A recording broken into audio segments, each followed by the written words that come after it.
대통령 선거가 일주일여 앞으로 다가온 가운데 지난 주말 두 후보 진영은 막바지 선거 유세에 총력을 다했습니다. 트럼프 유세에는 멜라니아 여사가 등장했으며 해리스 유세에는 오바마 전 대통령의 부인 미셸 오바마 여사가 등판했습니다. 초접전을 펼치고 있는 이번 대선에서 두 후보의 지지율에 다시 변화가 나타나고 있습니다. 민주당 카멀라 해리스 후보가 근소한 차이에 우위를 확보했다는 여론조사가 나왔습니다. 지난 2016년 미국의 양 부모가 입양 자녀의 시민권을 확보하지 않아 한국으로 강제 추방된 한인 입양인 애덤 크랩서 씨가 항소심 재판에서 한국 정부와 입양 기관을 강력 비판했습니다. 뉴저지 10대 한인 학생이 뺑소니 사고를 당해 긴급 수술까지 받은 사실이 뒤늦게 알려졌습니다. 타 민족으로 보이는 차량 운전자에 대한 수사는 별다른 진전이 없는 것으로 나타났습니다. 맥도널드 햄버거의 대장균 감염 사태에 이어 코스코에 판매되어 온 훈제 연어와 닭고기, 냉동 와플 제품들도 리스테리아균 오염 가능성을 이유로 대량 리콜 조치됐습니다. 이상은 오늘의 주요 뉴스입니다.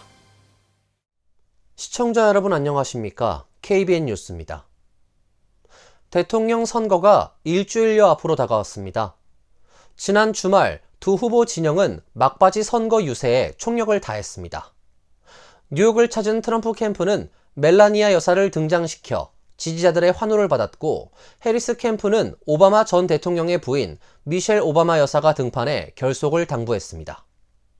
지난 주말 선거 유세 소식 김태희 기자가 전해드립니다. 도널드 트럼프 공화당 대선 후보가 어제 자신의 고향인 뉴욕에서 성대하게 자신의 세를 과시했습니다. 주요 지지 인사가 총 집결한 가운데 은둔의 전직 영부인 멜라니아 트럼프도 모습을 드러냈습니다. 멜라니아는 메디슨 스퀘어 가든에서 열린 트럼프 후보 지지 유세에 참석해 최고의 시기에도 우리의 삶은 복잡해졌다라며 조 바이든 행정부에 정면으로 나를 세웠습니다.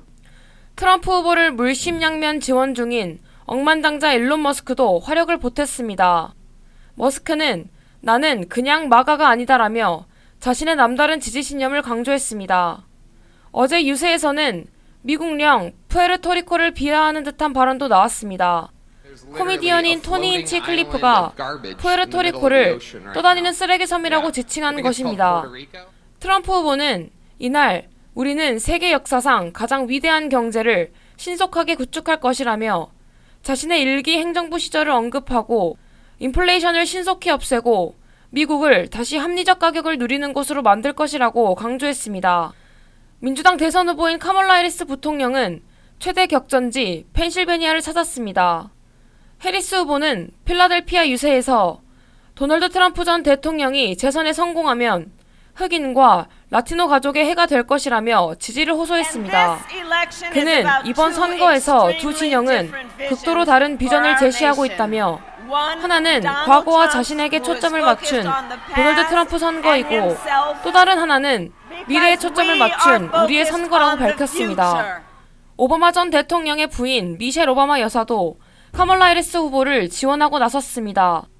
오바마 여사는 26일 미시간주 유세에 나와 도대체 왜 이 선거가 박빙이냐며 도널드 트럼프 전 대통령의 지지율 상승에 의문을 드러냈습니다. 미셸 여사는 도대체 세상에 무슨 일이 일어나고 있는 거냐며 의문이 들어서 밤에 잠도 못 자고 깨어 있었다고 토로했습니다. 미셸 여사는 카멀라한테는 매번 놀랍도록 잘해내라고 요구하면서 트럼프의 엄청난 무능은 무시하는 게 좀 답답한데 나를 용서해주길 바란다며 유권자들의 이중잣대를 비판했습니다. KBN 뉴스 김태희입니다. 초접전을 펼치고 있는 이번 대선에서 두 후보의 지지율에 다시 변화가 나타나고 있습니다. 지난주 발표된 조사에서는 트럼프 후보의 오차 범위 내 우세가 예상됐는데요. 이번엔 카멀라 해리스 민주당 후보가 도널드 트럼프 공화당 대선 후보보다 근소한 차이의 우위를 회복했다는 여론조사가 나왔습니다. ABC 뉴스와 입소스가 지난 18에서 22일 실시한 여론조사 결과 등록 유권자 사이에서 해리스 후보가 49%의 지지를 얻어 트럼프 후보에 2%포인트 앞섰습니다. 투표 의향이 있는 잠재적 유권자에선 해리스 후보가 51%, 트럼프 후보가 47%로 격차가 확대됐습니다. 이번 달 초와 비교했을 때 해리스 후보는 히스패닉계 사이에서 64% 지지를 얻어 트럼프 후보 34%와 격차를 30%포인트로 늘리며 우위를 되찾았습니다. 흑인 유권자에선 해리스 후보가 90%, 트럼프 후보가 7%로 여전히 강세를 유지했습니다. 트럼프 후보는 백인 남성으로부터 57%의 지지를 얻어 해리스 후보 38%의 우위를 보였습니다. 특히 대학을 졸업하지 않은 백인 남성들 사이에선 해리스 후보가 27%, 트럼프 후보가 68%로 41%포인트의 압도적 우위를 보였습니다. 주요 이슈별로는 해리스 부통령이 낙태, 의료, 민주주의 보호 등에서, 트럼프 전 대통령은 경제, 인플레이션, 중동 갈등 등에서 각각 우위를 보였습니다. 같은 날 공개된 CBS 유거부 여론조사에선 해리스 후보가 전국 지지율 50%로 트럼프 후보 49%를 1%포인트 차이로 앞섰습니다. 경합주에선 50%대 50% 동률을 보였습니다. 중국 해커들이 미국의 민주당과 공화당 선거 캠프 관계자를 포함한 주요 정치인의 휴대전화에 침투해 통화를 도청한 정황이 포착돼 당국이 조사에 나섰습니다. 연방수사국은 중국 해커들이 미국 통신망에 침입해 유력 정치인들의 통신 기록을 해킹하려 한 정황을 수사 중이라고 밝혔습니다. 해커들은 미국 사이버 안보 전문가들이 솔트 타이푼으로 부르는 중국 정부 산하 단체 소속으로 파악됩니다. 이들은 몇 달 전부터 미국을 상대로 광범위한 스파이 활동을 벌여왔으며 그 일환으로 미국 정치인들의 통화를 녹음해 수집해 온 것으로 의심됩니다. 문자 메시지를 포함한 암호화되지 않은 통신에도 접근할 수 있던 것으로 수사당국은 보고 있습니다. 공격 대상은 도널드 트럼프 공화당 대통령 후보와 JD 벤스 공화당 부통령 후보, 카멀라 해리스 민주당 대선 후보 선거 캠프 직원 등 민주당 인사, 바이든 행정부 관료 등 100명 남짓으로 파악됩니다. 이 중 일부는 해킹에 성공한 것으로 당국은 보고 있습니다. 트럼프 후보와 벤스 후보의 통화를 엿들었다는 증거는 현재까지 확인되지 않은 것으로 알려졌습니다. 중국 해커들은 연방정부의 합법적인 통신사 도청 요청 추적 시스템도 표적으로 삼은 것으로 의심됩니다. 바이든 행정부는 민관 합동 사이버 안전 검토위원회를 통해 사안을 조사할 예정입니다. 위원회는 국토안보부가 감독하며 업계 사이버 전문가로 구성됩니다. 지난 2016년 미국의 양부모가 입양 자녀의 시민권을 확보하지 않아 한국으로 강제 추방된 한인 입양인 애덤 크랩서 씨가 항소심 재판에서 한국 정부와 입양 기관을 강력 비판했습니다. 애덤 크랩서 씨는 지난 23일 서울 고등법원에서 열린 심리에서 지난 수십 년간 미국 가정에 입양된 수천 명의 한국 아동들이 양국 정부의 시민권 보장 실패로 인해 위험에 처해 있다고 강조했습니다. 또 자신의 힘겨웠던 입양 경험에 대해 홀트 아동복지회와 한국 정부의 직무유기라고 비판했습니다. 크랩서는 그가 3살이었던 1979년 당시 누나와 함께 한국에서 미시간주로 입양됐습니다. 그는 입양 가정에서 학대를 받으며 2번 파양을 겪은 해외 입양인입니다. 양부모는 입양 후에도 그의 입양 시민권 절차를 완료하지 않았으며 영주권 또한 연장하지 않은 채 그의 신분 문제를 방치했습니다. 크랩서는 이 사실을 성인이 된 후 오랜 시간이 흘러서야 알게 됐습니다. 그러나 그는 새로 영주권을 신청하는 과정에서 과거의 경범죄 기록이 발견돼 결국 2016년 미국에서 추방됐습니다. 크랩서는 2019년 한국 정부와 입양 기관을 상대로 손해배상을 청구하는 소송을 제기했습니다. 크랩서 씨는 법정에서 나는 내 나라에서 살지 말지를 선택할 권리가 없었다며 한국어를 배울 기회도, 내 문화를 알 기회도, 그리고 내 한국 가족과 함께 자랄 선택권도 주어지지 않았다고 증언했습니다. 그는 아직도 한국 생활에 적응하는데 어려움을 겪고 있으며 언어와 문화적 배경 지식이 없고 특히 미국에 있는 2 자녀와 생이별한 상태라고 억울함을 토로했습니다. 서울 고등법원은 내년 1월 8일에 판결을 내릴 예정입니다. 뉴저지 10대 한인 학생이 뺑소니 사고를 당한 사실이 뒤늦게 알려졌습니다. 머리를 다쳐 병원에서 긴급 수술까지 받았는데요. 타 민족으로 보이는 차량 운전자에 대한 수사는 별다른 진전이 없는 것으로 알려졌습니다. 지난 14일 오전 6시 40분께 뉴저지 팰리세이즈 팍 브린커프 애비뉴에서 길 가던 17세 한인 학생이 차량에 치는 사고가 발생했습니다. 당시 피해자 2군은 46번 선상에 위치한 웬디스로 걸어가던 중이었으며 사고 차량은 타인종 남성이 운전한 것으로 알려졌습니다. 2군은 가해 차량 차주와 시선이 마주쳤음에도 차량 운전자가 차량을 그대로 몰고 지나갔으며 2차 피해가 우려됐다고 말했습니다. 그는 운전자가 분명히 도로에 쓰러진 자신을 보고 지나갔다고 주장한 것으로 알려졌습니다. 2군은 곧바로 자신의 어머니와 펠팍 경찰, 앰뷸런스에 전화를 해 사고 사실을 알렸고 출동한 경찰과 구급대원에 의해 핵현색 병원으로 이송됐습니다. 2군은 얼굴에 난 상처로 인해 CT 촬영을 했고 머리 근막과 뼈 사이 피가 고인 것을 발견해 응급수술이 진행됐습니다. 중환자실에서 입원 치료를 받은 후 일반 병실로 옮겨졌으며 현재는 퇴원 후 재택학습을 받아오고 있습니다. 2군의 어머니는 한국 언론과의 인터뷰에서 사건이 뺑소니 혐의로 경찰에서 검찰로 이첩된 것으로 알고 있다며 용의자 신상이 확보됐는지 알 수 없다고 말했습니다. 맥도날드 햄버거의 대장균 감염 사태에 이어 코스코에 판매되어 온 훈제 연어와 닭고기, 냉동 와플 등 제품들도 리스테리아균 오염 가능성을 이유로 대량 리콜 조치에 들어갔습니다. 이딴 오염 사태에 먹거리 안전에 비상이 걸렸습니다. 코스코가 리스테리아 오염 가능성으로 인해 훈제 연어와 닭고기가 들어간 즉석식품, 냉동 와플을 리콜 조치한다고 밝혔습니다.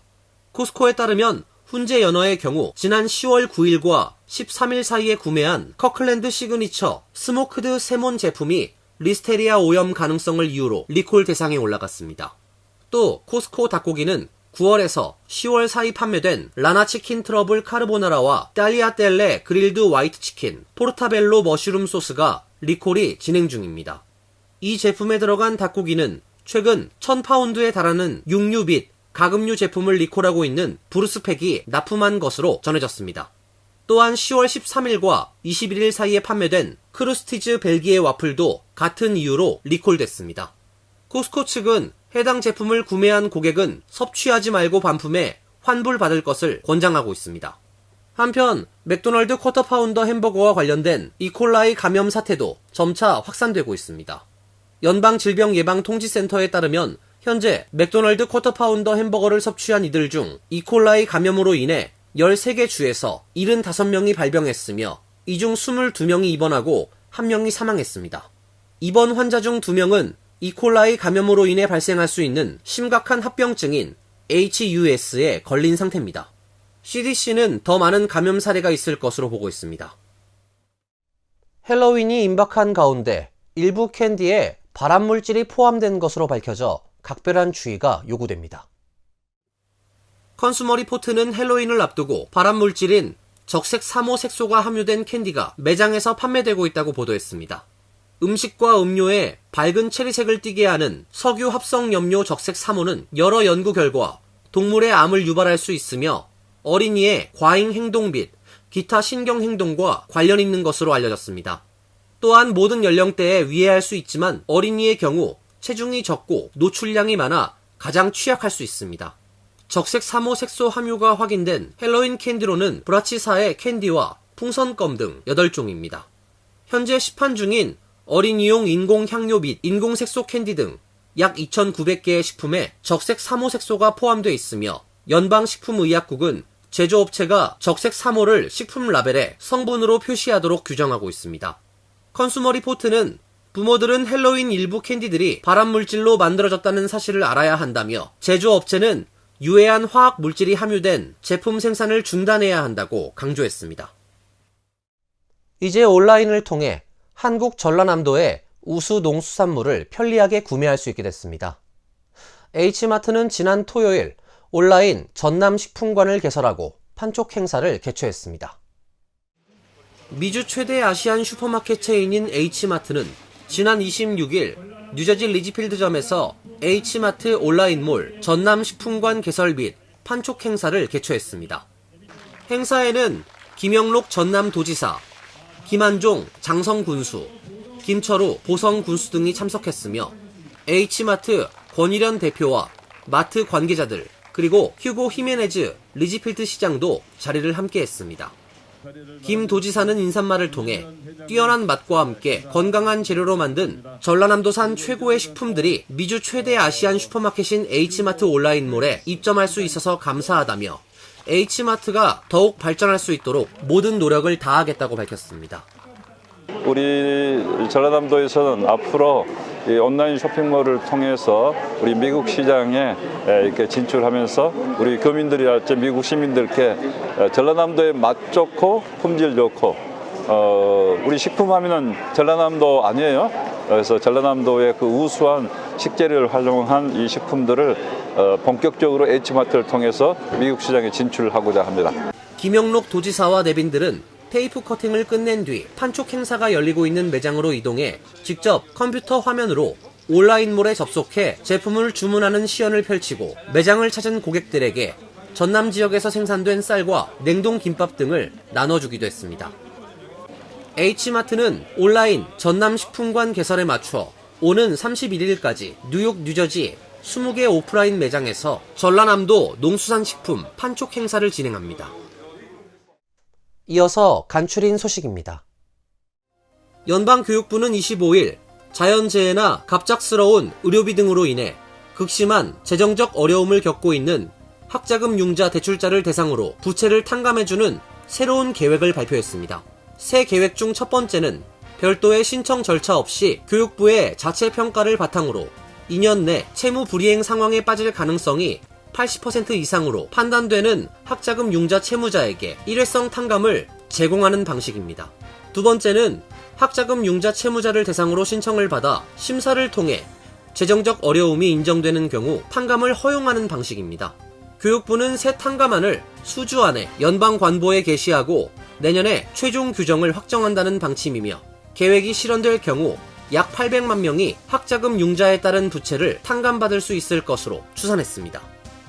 뉴욕 한국문화원은 맨해튼 문화원 청사 2층 테라스에 한국 전통 정원인 애양단을 조성했다고 밝혔습니다.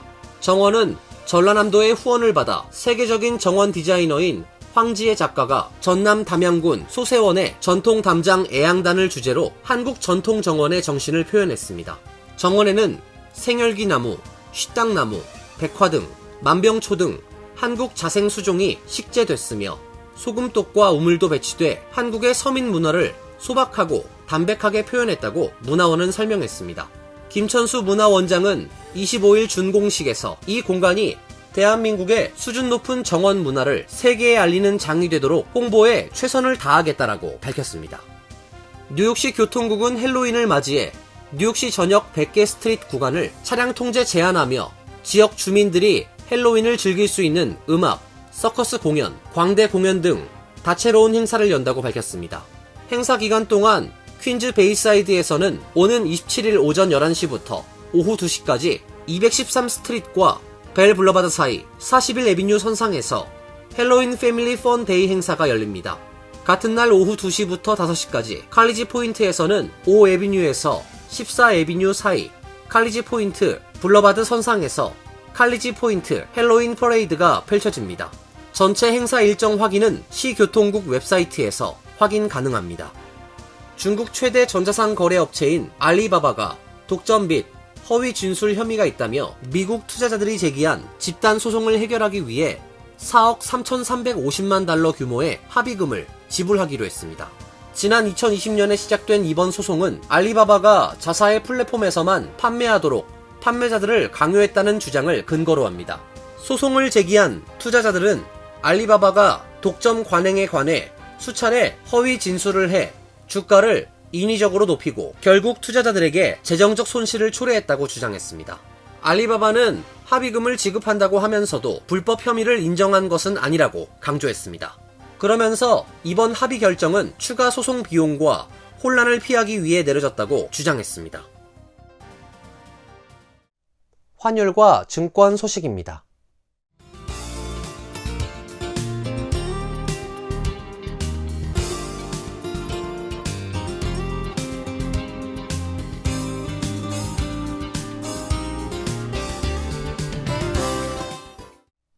이어서 날씨입니다. 내일은 구름이 많이 끼는 대체로 맑은 날씨가 예보되어 있습니다. 낮 최고 기온 66도, 섭씨 19도, 밤 최저기온 56도, 섭씨 13도로 예상됩니다. 수요일은 약간 구름이 끼는 날씨가 예상됩니다. 헬로윈인 목요일은 기온이 올라가 포근한 날씨가 예보돼 있습니다. 이상으로 KBN 뉴스를 마칩니다.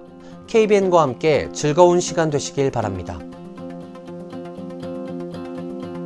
미 동부 최대 한인방송 KBN이 제작하는 KBN 뉴스는 웹사이트 mykbn.com 그리고 유튜브와 페이스북에서 다시 보실 수 있습니다. 좋아요, 구독, 알림 설정은 뉴스 제작에 큰 도움이 됩니다.